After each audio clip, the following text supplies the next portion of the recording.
Fact Check TV.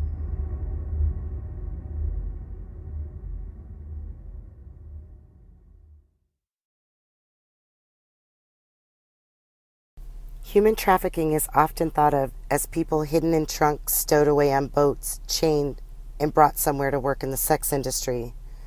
Even though this does happen, a majority of victims are lured in by someone they know, a boyfriend, friend, and even family members. According to the National Institute for Justice in a report they released in September of 2016, it shows that in 2010, they granted funding to the Urban Institute's Policy Center to show the size and structure of the underground commercial sex economy in 8 major U.S. cities. One of the 4 main things that they looked at was the size of the industry. The study estimates the size of the underground commercial sex economy in 8 major U.S. cities ranged anywhere from 39.9 million to 280 million in 2007. In 5 of these cities, they show a decrease from 2003 to 2007. The pimps and sex workers both cited some of the same reasons for becoming involved in the underground commercial sex economy was due to socioeconomics. Research and data is sketchy to know how many victims there are. The Polaris Project collected data from a victim hotline that they operate. They received a total of 30,918 calls, emails, or online tip reports nationwide from January 1st to December 31st, 2016. This year alone, Polaris Project's hotline has already received 15,599 reported tips. Fact Check TV will talk with April Scott, whose daughter, Alexis Scott, is believed to have been sex trafficked. Alexis was last seen on September 23rd at approximately 5 a.m. on the 100 block of West Richmond Avenue in Peoria, Illinois.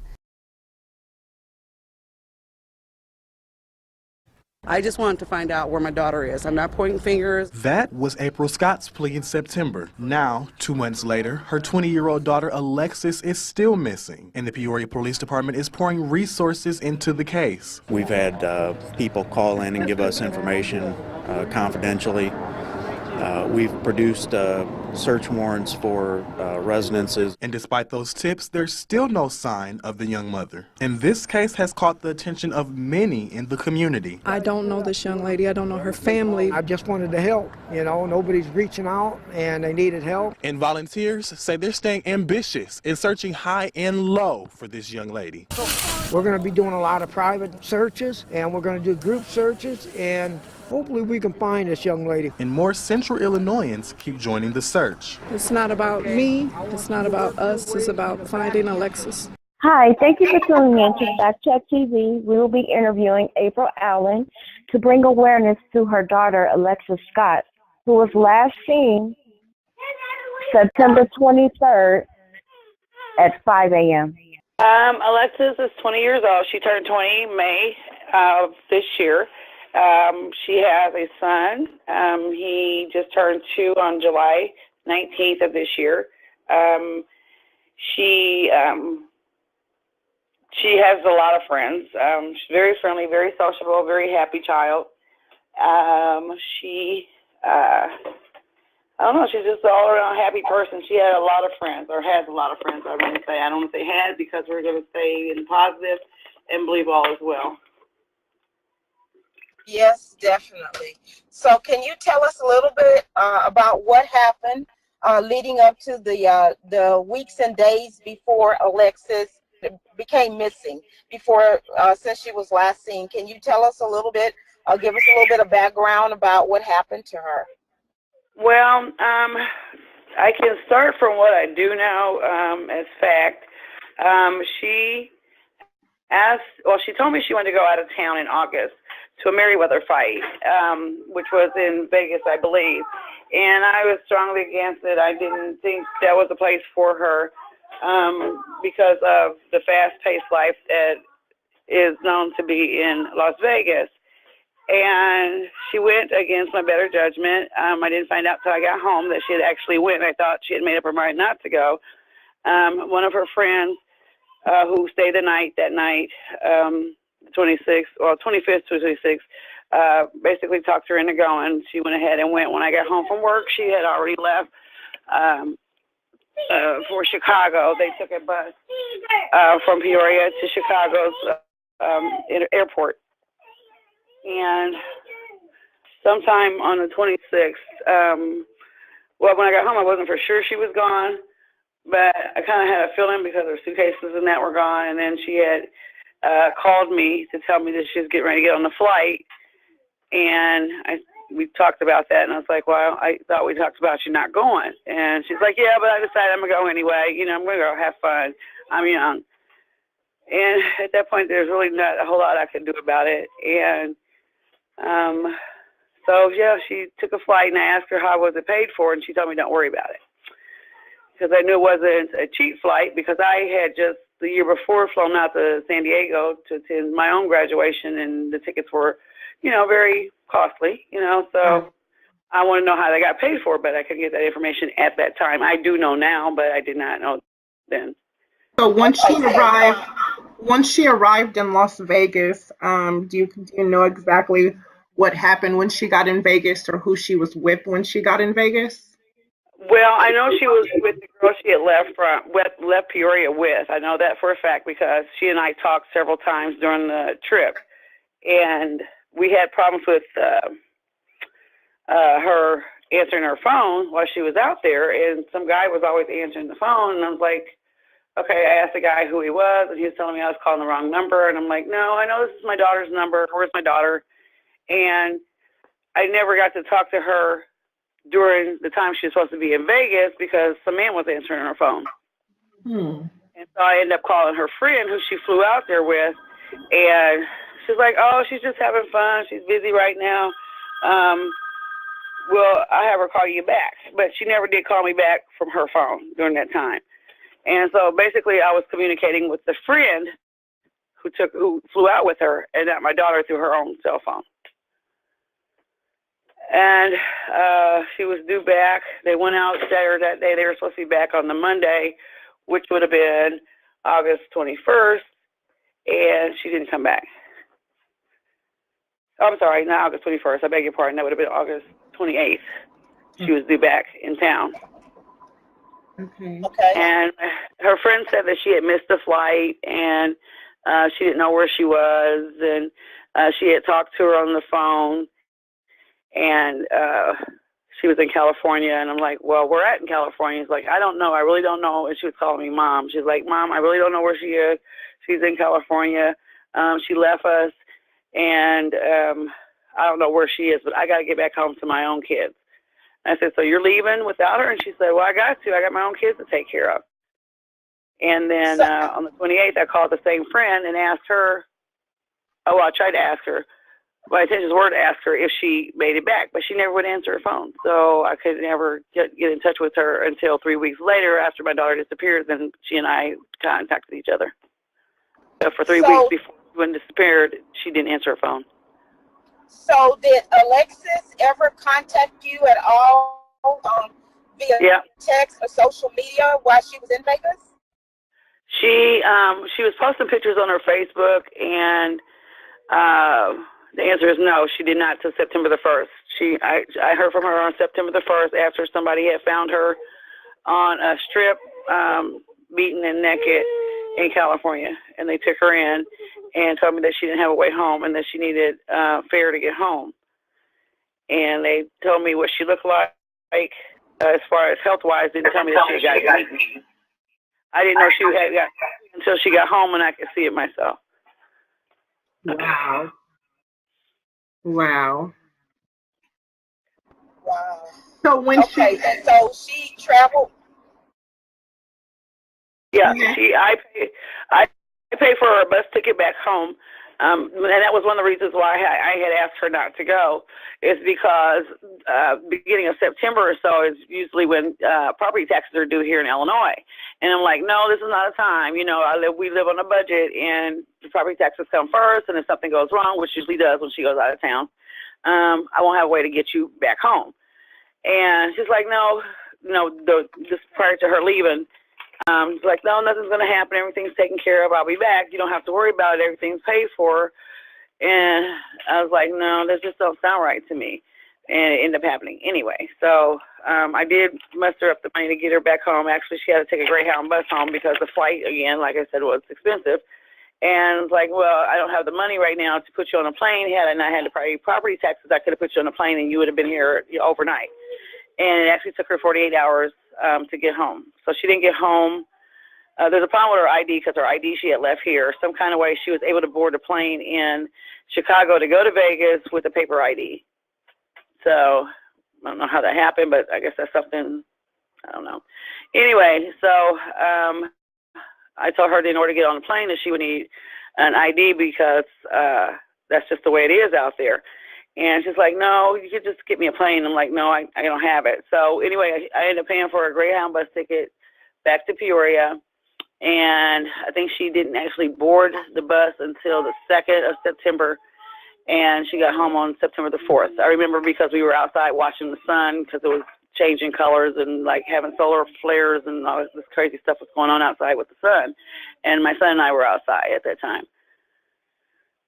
Now, so she ended up asking one of her friends to pick her up from Chicago, from Peoria. And just so happens those two same friends that worked together to get her from the bus station in Chicago back to Peoria are the same people that are affiliated with her missing now. Okay. And during this time that she was gone, who kept her son? One of her best friends, and I did because she was gone longer. So it ended up being her best friend for the weekend, and then she ended up keeping him a little longer, and I would pick him up in the evenings to, give her a break from it. None of us thought she would be gone, the whole week, and it just turns out she had been gone way longer than had planned. Now, when Alexis returned back home, did she ever go over or discuss with anybody what exactly happened for her to be beaten in Sacramento? No. I asked her what happened. I was like, oh, my God, when I saw her, what happened to your face? And she said, I don't want to talk about it. And I said, well, I need to know what happened. And she's like, no, you don't. This is not something that you need to know about because all you ever do is call the police, and this is not about police and all that. And I'm like, well, it looks like it is to me. And she's like, well, we just won't talk about it. And then she kept complaining about being sore and stiff and that. So I told her she needed to take an Epsom salt bath, and she had to take a couple of those for like 2 or 3 days before the soreness in her body, where she was able to actually move and not be in pain. And she didn't seem as happy as she was, like making jokes and playful and laughing and stuff. She like seemed really, now that I look back, kind of dark, I guess is the way to put it. She wasn't herself. But I didn't connect the dots. At the time, I just thought, well, okay, she's just in a mood because she didn't get back with her friend or, didn't come back at the same time. And I questioned what had happened and how she got separated from her friend, and she didn't want to talk about it. Then, after she came up missing, the story unraveled. And go ahead and tell us about that. Well, she went out on the weekend on the 22nd. Her and my son were still up. It was a Friday night, and I worked that week. And her son and I went to bed, or at least to my room anyway, and I put him to sleep. I probably sat up on my phone for a little bit on Facebook or whatever. And I dozed off apparently at some time. And during the time that I was getting him to sleep or on Facebook, I don't know, my door was closed, she left, according to my son. And she had been on Snapchat and Facebook inboxing, and she decided she was going to leave. He says he was probably between 11:30 and 12 when she left, and she didn't come back. So Saturday morning, I'm looking for her because we had plans for the weekend to go get her iPhone fixed that she had gotten for her birthday. And I'm like, wow, this is weird that she wouldn't be here when we had plans, to go out to the mall. And I kind of looked over. I was like, okay, well, it's the weekend. Maybe she decided to stay a little longer, thinking maybe she went up to Canton or over to Springfield with her girlfriends because they always go places on the weekend. And didn't really think a whole lot about it. And then come Monday, I'm like, wow, she should have been here. She knows I got to go to work. And so that Sunday, I went ahead and called her girlfriend because she had been asking to keep him, the same one who kept her the prior time she had been gone. I was like, well, yeah, come on, because I don't know what's going on. I've been trying to get in touch with her, and I can't. And I don't want to take a chance on Monday morning, not being able to go in or calling in late, trying to find a sitter. So she and I hooked up, and she took him with her. And then Monday night came, and she still hadn't come. And I was like, wow, this is not right. So I thought, okay, well, let me give it to Tuesday.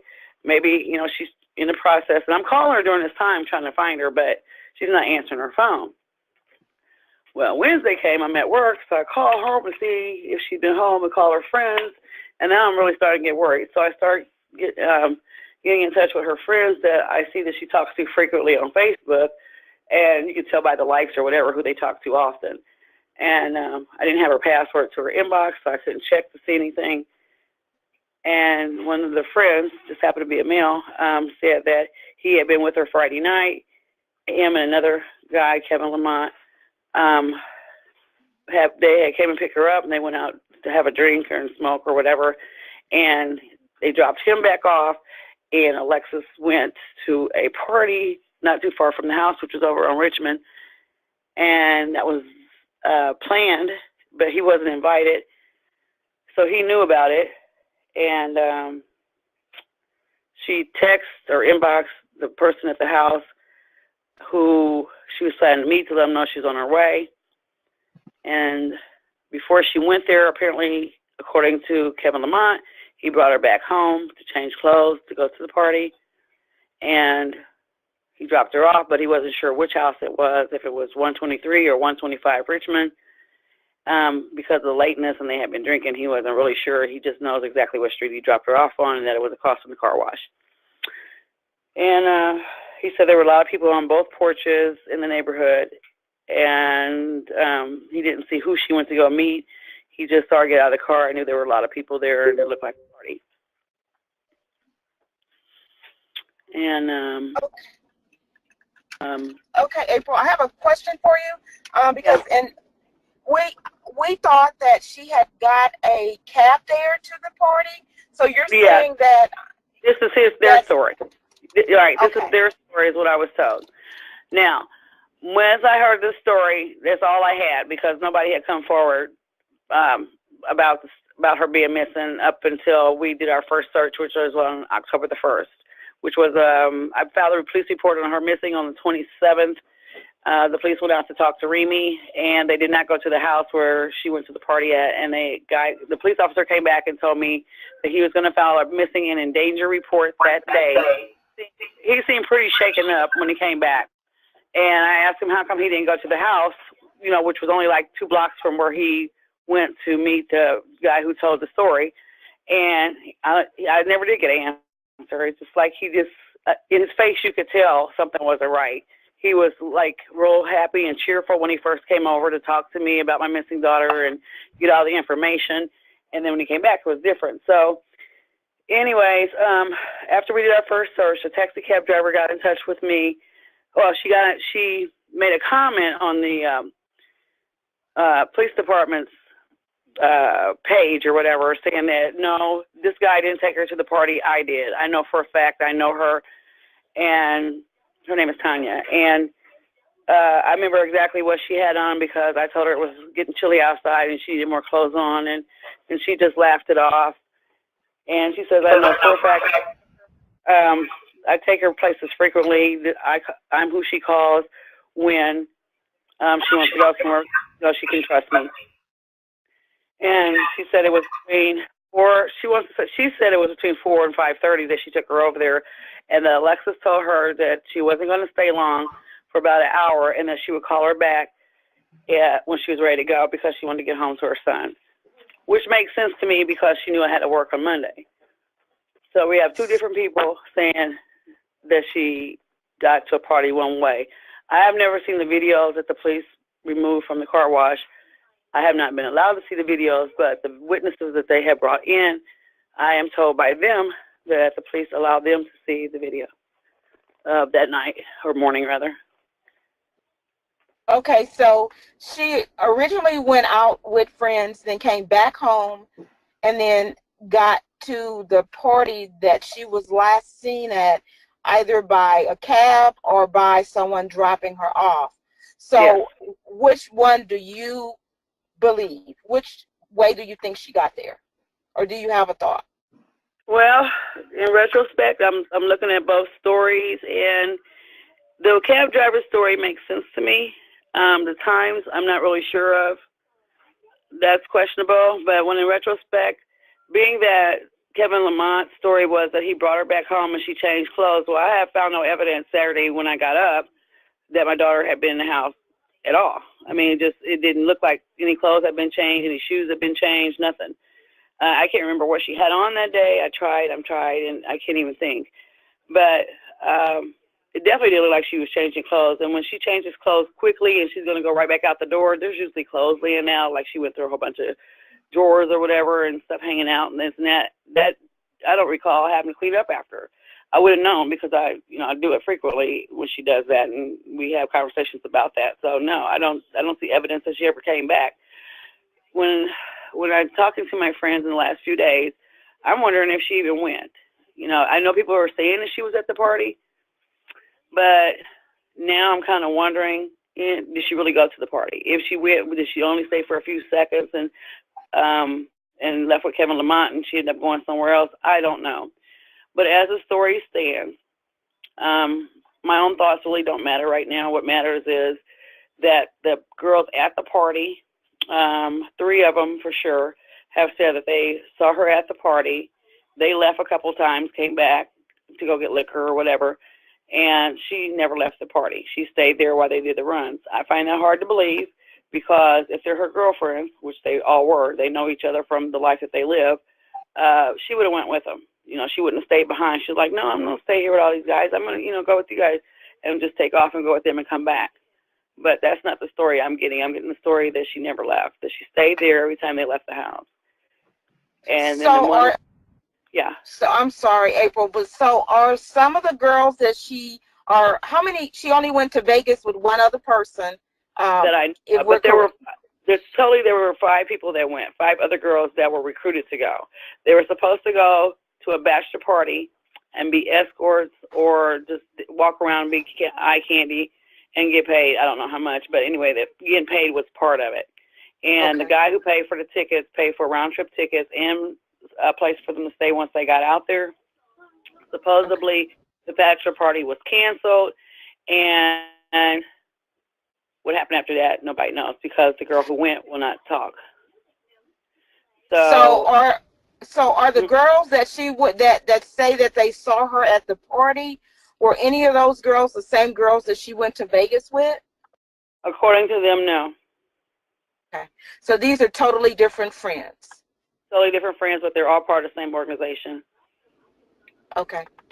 So when Alexis spoke with you about going to Vegas, did she tell you what she was going to Vegas for, or just for the fight? She just told me she was going for the Merriweather fight, and they had really good seats, and I think it was like in a box office or something where they could see everything real close. So that was what she told me. That's all she told me. So when did you find out that they were going there to like a bachelor party? I found out about that after I posted my comments to the person whose page I found out paid for the tickets. And he also had made a post that she robbed him supposedly and basically called her a thief on Facebook, and she had gotten away from him with some other guys supposedly and ran off to California, which doesn't sound like her. It more sounds like that maybe he set her up to do something to make money back, and she found out that she was being set up and she got away. Okay. Based on what I found out about him and what he does. Okay. And can you tell us a little bit about what this individual does? He calls himself a music promoter. He also does like photography for girls. Dance. He has them. What is the word I want to say? Audition for dances to be background dancers in videos. Now, has he, since the situation with Alexis missing, has he in any type of way tried to assist with finding her or providing you with any information regarding what happened in Vegas or has he's just been a non-participant? He has basically told me, yes, he did pay for it. Yes, he did tell me that she took some money from him. He also told me, denies the fact that he sent feelers out to find her. Alexis, what triggered me to call is the fact that she was missing, okay? But then after I found out she was missing, one of her friends told me that she knew, my daughter, that he was looking for her. He had sent feelers out to find her by whatever means necessary. I guess he felt like his pride was jilted, or she owed him money, or whatever happened. He wanted revenge for it. And she talked to one of her guy friends, and she told him that, and she was very scared and didn't know what to do. I have the inbox snapshot of the conversation, and I asked her friends, both the one who she talked to and the one who sent it to me, why didn't anybody come forward and tell me so I could stop this from happening? And they didn't have an answer. And so when I posted it on my page, and then when I seen some comments that he made on his page about different things that he would do to people who went against him, loyalty or royalty or something, I made a comment, and we talked on the Facebook page, and all of a sudden he deleted everything and inboxed me everything except for things that he said. And he told me that he did not send feelers out to look for her, and he let it go after it happened, which I don't. Everything on his page tells me something different. Now, do you know? He also told me to call the FBI if I didn't believe him. Really? Yep. No, he's not helping anyway. Now, is this is an individual that Alexis has been knowing because he's from the area, or do you know if she just recently met him? It is my understanding from his own Facebook page that he met her recently. Is my understanding. It looks like on his page or her page, I can't remember which one. He told her that he would be her boyfriend for a week, and that was in July. Yeah, so I saw that on her Facebook page, and I actually, when I looked at it, I thought to myself, this must have been their first interaction. It was almost like a playful interaction. And she made a comment back, and he was like, okay, well, we'll see if I'll prove it to you in the next week or two or something like that. Yeah. That's what I got. I think at one point she may have modeled for him, probably back in February, March, maybe not him, but somebody that he works with at a modeling agency or producing studio or whatever on Prospect in Illinois. And I think he may have seen her, maybe not, maybe they didn't talk or anything at that time. Maybe it was just one of the people that he worked with, and he may have seen her, and so he didn't know who she was, or probably they didn't interact, because she did take some modeling pictures at the studio in the early spring of this year, or last year, I believe. Now, just so we can allow for the viewers to understand, can you kind of give us just describe to us, Peoria, as far as, is it a big city?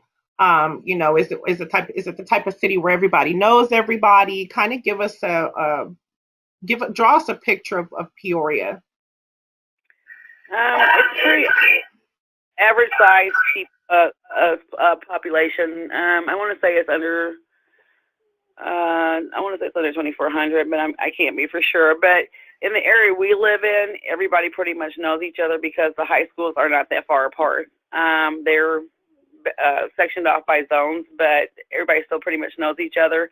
So it'd be really hard to say that she would know people who she was with at the party, because everybody pretty much is social here. No matter what race, everybody pretty much gets along. So it'd be hard pressed to say that she just vanished, like they're telling me that she just vanished. There's no way. There were 12 people who we know for sure are connected to this, and of the 12, no one can tell us anything about how she left, if she even left at all. And that doesn't include the taxi driver. Right. Now, can you kind of bring us to the day when you went to the police station? What are the reactions, or what type of assistance are you getting from Peoria Police Department right now? I wish I could really tell you. It took so long for them to get started, when we went on our first search, or we met up near the location of the house, is when we saw the house where she was at was being power washed. It was October the 1st, I found it out of the ordinary that somebody would be power washing their house in October. That's usually something you do in the spring. I hadn't heard from any detectives or anybody from the police department since the day I filed the missing person report. During that time, a moving truck was seen in front of the house while the search team was out searching that area where she was last seen. And I basically just took notes of it, and so did the people in the search party. And when we commenced with the search party to leave to go to another area, because we got a phone call to go to another area of town to look, it was at that time I heard from Detective Michael Rogers for the very first time. And I told him what I saw. He apologized for taking so long getting started, told me that he had been off and that his sergeant at the time was Sergeant Wagner, had given him the police report, but he had been off. And the first time he saw the report was, according to him, October the 1st, even though I filed it on the 27th. And I told him where we were going and what we were doing that day, and he didn't come out to see or, meet anybody in the search team or meet me. Everything was done over the phone. And probably maybe 2 or 3 days after that, he wanted to meet me. And so I took a day off work to meet him. And just so happens I just went on to work. We talked for about like 5 minutes and he left. And during that 5 minutes, I asked him about the power washing on October the 1st. And he said that the city told the people at the address that they had to power wash their house or they would be fined. I said, well, that sounds pretty strange to me. I said, I've been living in my house for 20 years and the city has never told me to power wash my house. And my house was yellow at the time. And because helicopters fly over and planes and all that, my house gets dusty. I do it I wash my house myself, because I personally don't want to see the dust, but the city has never told me to wash my house. And I said, don't you find that strange? And he said, no, not at all.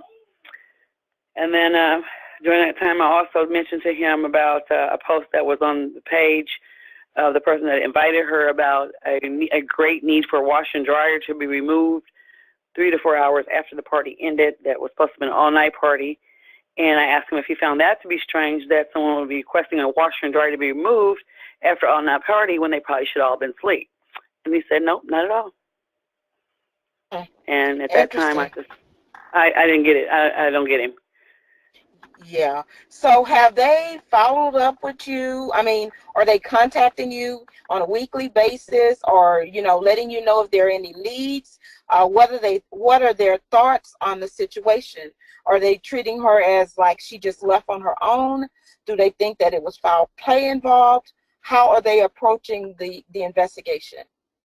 Well, initially I was told that she probably left on her own, and this came from Detective Rogers, that maybe being a parent was too much for her and she just wanted to get away.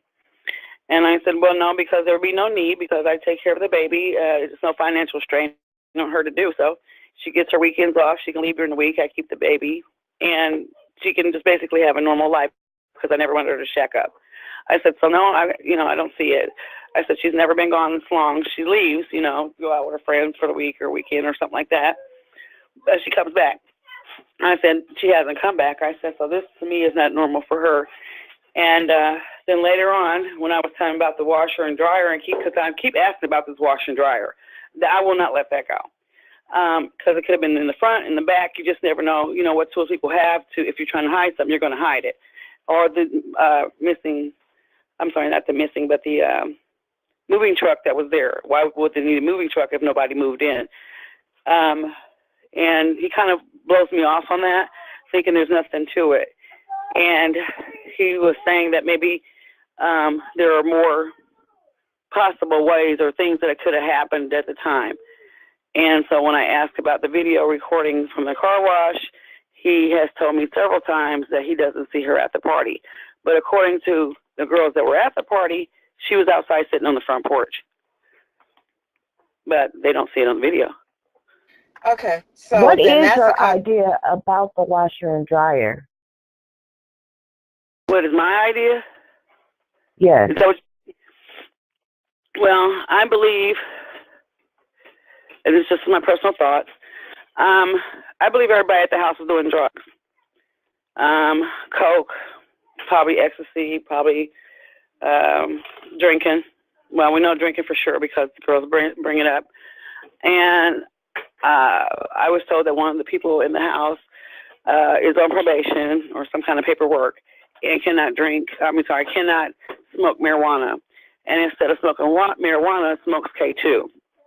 And at the time, I didn't know what it was. I had to look it up. What the heck is K2? Looked it up, and it's a synthetic form of marijuana.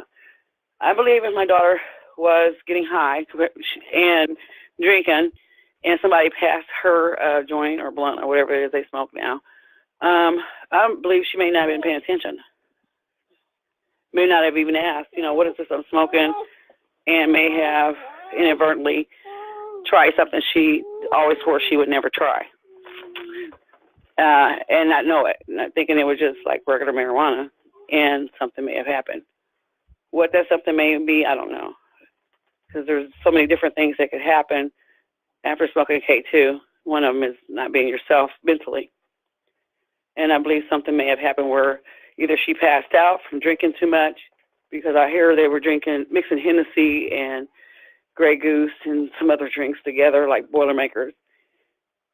And either she may have passed out from the drinking or from the K2 or something, and they may have had opportunity to move her from that location to a different location, or she, I hate to say it, my heart's racing, she may have passed out and they couldn't revive her, and the only way to get rid of her may have been the opportunity to use the washer and dryer. Okay. And being the washer and dryers mostly washers are made different, and we don't know what kind of washer and dryer it was. It's really hard to say. You could have used the inside of a washer to conceal a body, or you could have took the back off a washer to conceal a body and taken everything out. And by her being so small, it would have been easy. So let me ask you this, and I understand, and thank you so much. And I know this has to be hard for you, April, but say if I know, and my heart goes out to you and to your family. So if they did take her away from there, you feel it would be against her will, of course. Yeah. And there have been no hits on her phone, on her social sites, nothing. No one's heard from her since the 23rd. Okay. No social media, no friend contacts, not even check on her son, which is totally unusual. Not to call me to say, hey, Mom, you're right, like she's done in the past. I was wrong. You knew more than I did. I'm sorry. Come get me. And that's usually her last line, come get me. And I'd say, where? I don't know where you are. She'd say, around the corner, up the street. And I'm like, nope, I need an address. I cannot just be out driving around looking for you. So she knows that that's my forte. I will not do that. Right. So at this point, I think you've given us a lot of information. And so we want to bring awareness to Alexis's case. We want to, Tanya, do you have anything else that you want to know about or want to ask? No, I do not. Thank you very much for responding to my message, first of all, and thank you for doing this interview. It's very hard. I appreciate the opportunity, but it's taken a lot out of me to do this. It really does. Just to rehash it all, it just hurts so much. I can only imagine. I mean, we have kids, and I have two boys. I have two young adults, and I can only imagine just not being able to hear from her, and that she has a 2-year-old child. It is out of character for her not to get in touch with you. So we will get the word out. We will put it on our channel.